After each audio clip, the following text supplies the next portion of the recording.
Oscar Piastri takes his victory at Spa. Let's go over the Hungarian Grand Prix. Okay. So, let's go over our race headlines. It didn't start for a while. It didn't start for a very long while. We could literally have watched a feature-length film or 2 episodes of Drive to Survive before it actually got started. Yeah, I think it didn't start for, what is it, an hour and 20 minutes or It was something? ridiculous. Absolutely. 80 minutes. Yeah, so the ridiculous rain at Spa, which it always promises to provide everybody, delayed the start of F1. Earlier in the day, there was an F3 race. F3 got cancelled. That got cancelled completely. The spray was bad, so I think what was the general consensus was that, yes, it was a little greasy and you would be sliding around a little bit, but it was the visibility behind any car that was in front of you that was too dangerous to race, at least according to the race director. So they delayed the start. There was going to be some more rain in a little while, which there was. And then it went, they started behind the safety car, did 4 laps, which counted towards the 44 laps of the Grand Prix, and there was a rolling start. Not many people happy. Well, Lewis and Max weren't happy. I don't think anybody was really that pleased from what I've seen since. There's no point in a wet tyre. Exactly. Well, not just even a wet tyre. Like, wet races, people are saying, they aren't the same anymore because no one's not doing races, it. That's why. Exactly. With what happened on Sunday, there was 11 laps of inters, and then everyone was on slicks, and it was just a dry race anyway.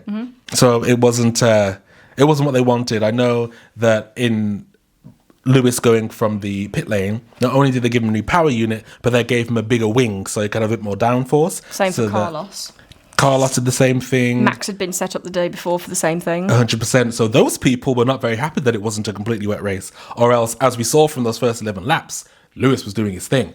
But yeah, so everyone who set up for that, the first part of the race did well. As soon as it dried up and you needed, everyone was using DRS and, we were trying to catch people on the straights, it got a little bit more difficult. So yes, a little bit of a delayed start by quite a bit, but we did get underway eventually. And when it did go underway and there was that delayed start, they set off, and Oscar Piastri took Lando Norris within the first lap. Yeah. Which we all knew would happen. Yeah, he's got the curse back, hasn't he, bless him, of just not being able to get past that first, admittedly this was the first corner, but essentially the first corner. They do say, though, that Spa, it is the worst pole you can be on, because of course. Yeah, the other person in P2 gets a slipstream, and then that's you done. And that proved evident last week, on Sunday. So, yes, Piastri took the win. Norris tried to go on some hard tyres when they actually pitted for the slicks that would last a bit longer and still be good towards the end of the race, and eventually was starting to catch Oscar up a little bit, but he made too many mistakes. The mediums didn't degrade as quickly as they were hoping as well, I think, because everybody finished on a medium 1 stop as well. Well, exactly. I mean, they knew this when it was the sprint race. Everyone was like, oh, so you really can just go round and round. Which is what annoyed me about everybody that did 2 pit stops, because I'm kind of like... Why? What was the point? Hulkenberg did that. Yeah. Poor thing. He got himself into the points, got into P10, and for some reason, although he did say that apparently there was a lot of graining and his tyre just really was really bad, so going to the end on those mediums was not an option. So I think that's what they're saying. Yeah. So, but if he didn't do that, I think he could have held on to 10th. I think if they'd have just started the race when they were supposed to start it, and they'd have just raced through the rain, because the cars would have cleared the track anyway. Oh, yeah, exactly. Just let them go a little bit quicker. Exactly. I agree, the drivers agree, but there we go.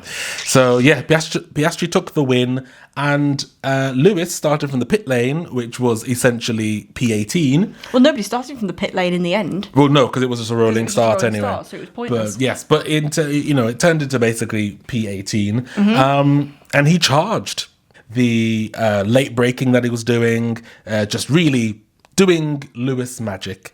Charged up the field all the way up to P13, and then on the 11th lap, pitted for his medium tyres, was the first one to pit, and in doing that, got him all the way to P7. Nice. Which I'm vexed about, because I only put 10 would be the most in my fantasy. And then he did 11. And he did 11, so he cost me, so we're not friends this week. But well done, but we're not friends. It's okay. I'm sure he's happier that he got the P7. Not as happy as I would have been if I'd have got them correct. Well, exactly. But then, of course, everyone thought, well, with him going so quickly, he'll take Albon in P6 after George overtook Albon. He'll take him, no problem. Unfortunately, a few things did not go in his favour. That Williams was quick this weekend. They just knew what they were doing. Of course, Carlos got his P6 in the sprint. Albon getting his P6 in the race. So... I think it mostly came down to the fact that he was having to coast, though. He didn't have enough fuel. Well, I think it was to do with the plank, wasn't it? No, I heard it was about the fuel. He didn't have enough fuel to actually push. And he had to lift I and heard coast that because of the setup for the car, they were concerned about too much wear on the plank and that it would be disqualified, and that was why he was having to really lift off. It could have. You know what? I reckon it was a mixture of everything. Could have been. Because also the extra downforce that the wing gave him was useful when it was wet, but when it was dry and you want to catch a Williams in a straight line, you need to have not a lot of downforce so you can really catch it to them, and he just didn't have it. Well done, Albon. Anyway, that was a fantastic race to him. That was the main parts of the race. After what else that happened? Yeah, after everyone pitted to get those slick tyres on, it was like the sprint race. Everyone just went round and round for another 30 laps. Devastated for Yuki. I really thought he was going to be able to get points this weekend, but he slipped down the bottom. No idea where on earth Isaac Hadjar decided to disappear to. Carlos again, Hulk, as you said. So yeah, it was kind of a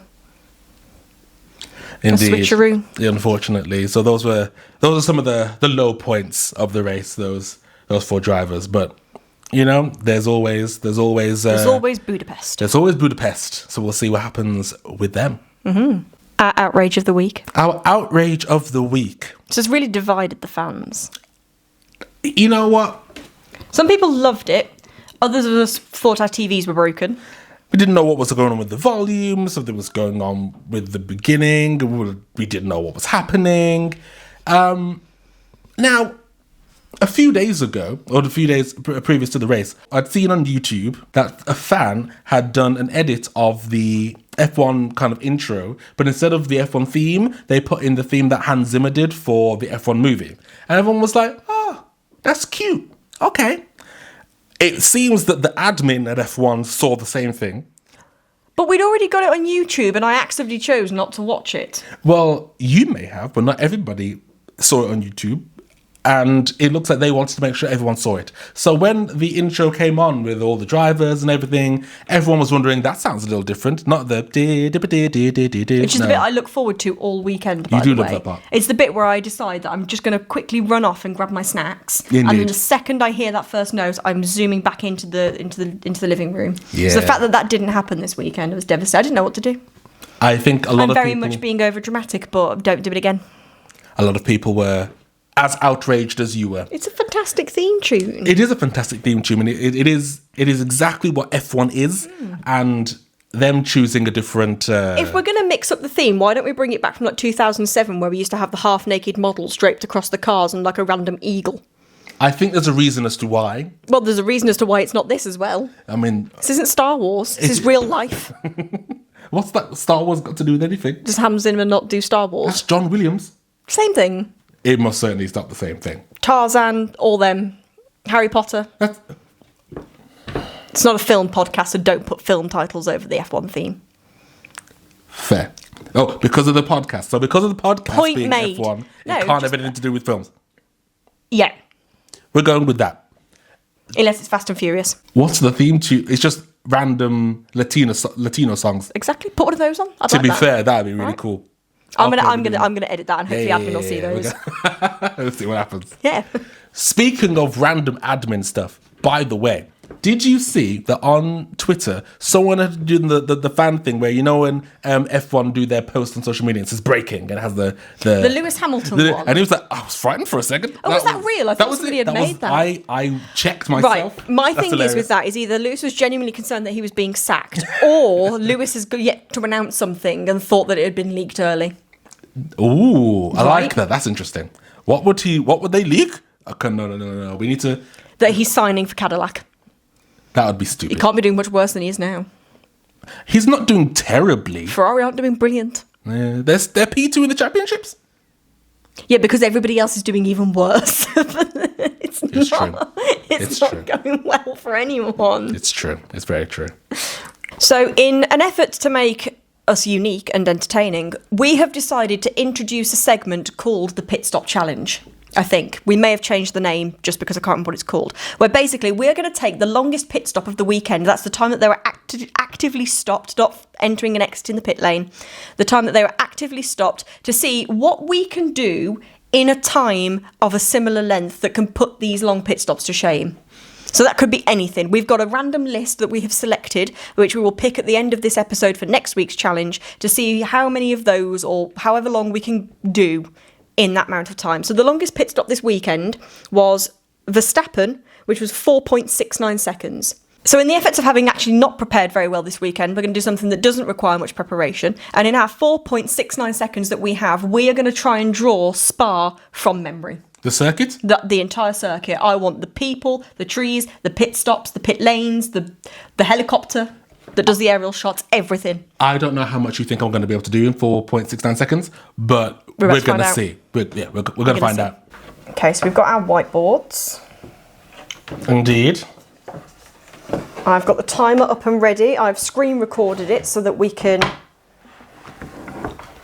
post that into the video so people know we aren't cheating. Get our pens ready. Okay. And I've got an alarm set so we'll know when it ends.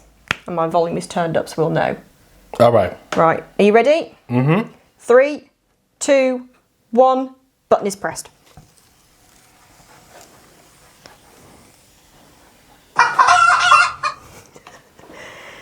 That goes a lot quicker than you think. mine's like Mario Kart where you've got to have you need to have the parachute to like cover a bit of the track where there is no track. That's basically what I've drawn. Yeah, yours looks like Spa, kind of. Okay, so here's what it should have looked like. And then this is Jamaal's version. And then this is my version. Who do you think got closest? I mean, I think you tried really hard. Do you know what I was trying to go for? If you put mine up by the other one, right? And I will talk you through. So this pointy bit here is the chicken beak.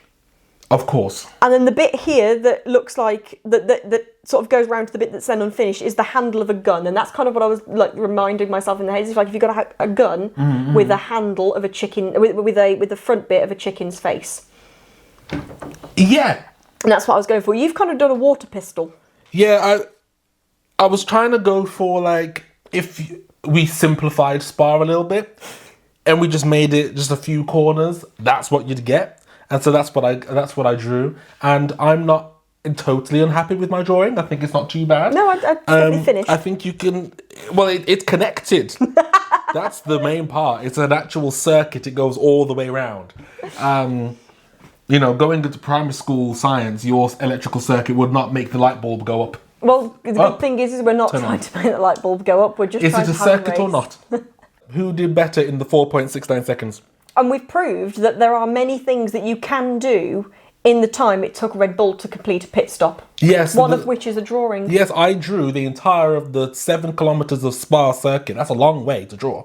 And I did that completely in less than 5 seconds. So in the interest of the same activity next week to see what other ridiculous activities we can complete in the longest pit stop, we're going to draw. We're going to draw a number. We're going to correspond that number with the activity that I have listed on the iPad. Okay. So if I just ask Google to select a number between 1 and 21. We're going to ask ChatGPT because apparently Google can't do simple activities. Pick a number between 1 and 21 at random. We ask ChatGPT and ChatGPT spits out 17, which is how many juggles? Okay, we'll see if how well we can indeed juggle and if we can do it. Spend the week practicing. Yeah, because hopefully they give us a lot of time. Hopefully it's like 8 seconds. Yeah, juggling was very much a lockdown project that you nailed and I did not. So we'll yeah. Can we have a long pit stop this weekend, please, guys? We'll see how that one goes. See who can do the most juggles. To round off this week, we're going to do a quiz, which I have brilliantly and geniusly named Hot Laps. Nice. Every week, one of us is going to take turns to generate questions based on the circuit, based on the race, and test the other one on those questions. I have done 30 in an aim to appear intelligent and interesting. We're going to time you to see how long it takes you to get them. Okay. You can't go back to a question, but you can pass or just give an incorrect answer. And any that you do pass or give an incorrect answer on will add a 5-second time penalty to the end of your time. We're going to tally up those throughout the season. Whoever's got the quickest time will... Well, I'll say we'll win, but I mean, we're not really going to win anything, but we'll win. And just having the crowning glory of having the fastest lap of the year. Right, okay. All right, Cool. then. Okay, so it's 30 questions. 30 questions. Get your timer up and ready. Okay. And I'm going to have absolutely no idea how I'm going to record this because I haven't thought about it. So we're just going to put it on the screen with the totals and how many you've got right at the end. Okay, we'll work it out. Right, do you want to count yourself down? You count me down. 3, 2, 1. What is the full name of the Spa circuit used in Formula 1? It's like for something with a long name and then Spa circuit. It's Circuit de France from, that one. Oh, okay. How long is one lap of the circuit? I'll accept kilometres or miles. It's is it like 4 miles? 7 kilometers? Yeah, I'll give you 7 kilometres. Okay. How many corners does it have? 19. Yep. Which iconic uphill corner complex is famous for being taken flat out? Older something. Or something. Or garage. Orage? You've kind of got it, but also not got it. What is it? It's Orage from Brazilian. That's okay. Which driver gained the most places during Sunday's race? Lewis? How many laps did he gain? You mean places? How many places did he gain? Sorry. 11. In what country is Spa located? Hungary. No. No, you're not getting Belgium. that one. Belgium. No, you got the wrong answer. Ah. Which 3 drivers could claim Belgium as a home race? Norris. Yep. Verstappen. Yep. Oh. All 3 for the point. Really? Yep. Verstappen. Who else can claim Belgium? Isaac? Lance Stroll. How many seconds did Oscar secure first place by? 5. No, 3.4. How many DRS zones are there at Spa? 2. Yep. If the Belgian Grand Prix is usually 44 laps, what would be the total distance travelled by one car, assuming they finished the race? You can give that to the nearest kilometre or mile, and I will tell you that you said 7 kilometres for the one lap. Great. Times 7. Oh God. 40, 220. 2. No. No, wait. 220. How many? 7 kilometres. 7 kilometres, 44 laps. It's basic maths. 44 laps. So times 5 is 220. And then add another 88. Oh, like 308. Yep, I'll accept that. Which tyres were brought to the Belgian Grand Prix by Pirelli this year? I want the actual compounds. The C1, the C3, the C4. Correct. Which F1 driver holds the record for the most Belgian Grand Prix wins? Oh, Max? No. Lewis? No. No Schumacher. Really? How many wins does he have at Spa? I'm going to say 6. Yes, correct. Yeah. In what year did Spa first host an F1 race? A while ago. 1950. 19 what? 50? Yes, 1950. How many points separate Norris and Piastri in the driver's standings after this weekend? Like 21? No, 16. How many cars were set to start from the pit lane on Sunday before the weather disruption? 5? 4. Which team is currently 7th in the constructors' standings? 7th? Let me work it out. Let's think. No, Aston Martin? No, Racing Balls. How many laps were completed under the safety car this weekend? Like proper laps? Yeah. 4. Yeah. Which driver was the first to change from inters to slicks? Lewis? Yeah. How many points did Williams score this weekend, including the sprint? A plus 12? 11. Ah. Including Spa, how many 1-2 finishes have McLaren logged this season? 3. 6. Really? Yeah. Which year did McLaren last finish 1-2 in Spa? Oh, like a long time ago. 90-something. 1999. Yeah. As of this weekend, who holds the lap record for Spa? Like qualifying. Just the lap record. What's the fastest anyone's ever been around that lap? That. Did Piastri do quicker? No, Norris still. It's Piastri. Oh! Which team set the fastest pit stop on Sunday? Red Bull. Yes. How many drivers completed 2 pit stops? 6. Yes. Who set the fastest lap of the race? Antonelli. Yep. And what colour is the middle stripe of the Belgian flag? Red. Yellow. What is the capital of Belgium? Brussels. No. Yeah. Yes. No. And what is the population of Belgium? I'll give you this to the nearest million. Like 4? 11.7. Stop the timer. Okay. So that took you 4 minutes and 46 seconds.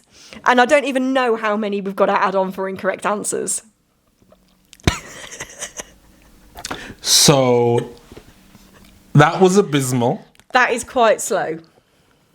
Well, I'm trying to think of the answer and I want to get it right. I tried to give you some easy ones. I got some easy ones. Get many of the hard ones. So that's Okay. that's where you are in the standings. You're right here. That's where you are. And we'll see if I can beat it next week. You've got 30 questions to come up with about Hungary for me next week. You could include the race as well. Okay. I'm going to see who's going to finish on pole. That was truly Diabolical. terrible. I'm going to lend you my F1 fact book for you to read through. I think you'll need to, because that's disgusting. Like, I'm not even. There you go. This is what happens next week. Okay, so Budapest is next week. What things are we looking to see? Well, some racing, hopefully, and no wet weather.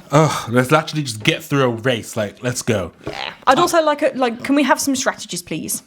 I would like some strategies. think the issue was with the wet race. I mean, if it was an actual wet race, it would have been good. But we've had 2 back-to-backs now with Silverstone as well. Yeah, I'm It's over felt the very rain now. samey. Yeah, I'm over the rain. Let's just rain, please. Let's get some actual racing. Let's just do what we've got to do. Yeah. But what do I want to see? We'll see what the McLarens do. It's which one is first, usually. So that's boring, but that's basically what it is. For the rest of the field, I want to see that Yuki is happy with all of his upgrades now. That is back. I want to see him getting some points again. I want to see him getting some points. He really was in in contention to do so. So I see him do that. I want to see Lewis get more familiar with the brakes that he ordered and also the suspension and everything. So I want to see him do well. Get on a podium. Come on, Lewis. Let's do it. What else? Colapinto fight for something as well. Because he's the only driver without any points at the moment, and it's a bit. Well, Dubin also, but he was here for not 5 on the grid seconds. at the moment, yeah. So there's that. Is there anything else I really care about? I just want a good, interesting race. Yeah, maybe Antonelli do better than somewhere at the back. Let's get him like a P9 or something, just so he can feel good, because the poor thing is not doing so well. It's taking his toll. It is, but I'm looking forward to it. Should be a good time. There's actually 3 practice sessions, so they can really tune the cars and Get to know what they need to know. Exactly. So yeah, we'll look forward to that. But until then, we'll get all of the stuff covering the practice sessions, the qualifying, and all the race next week. So until then, see you later.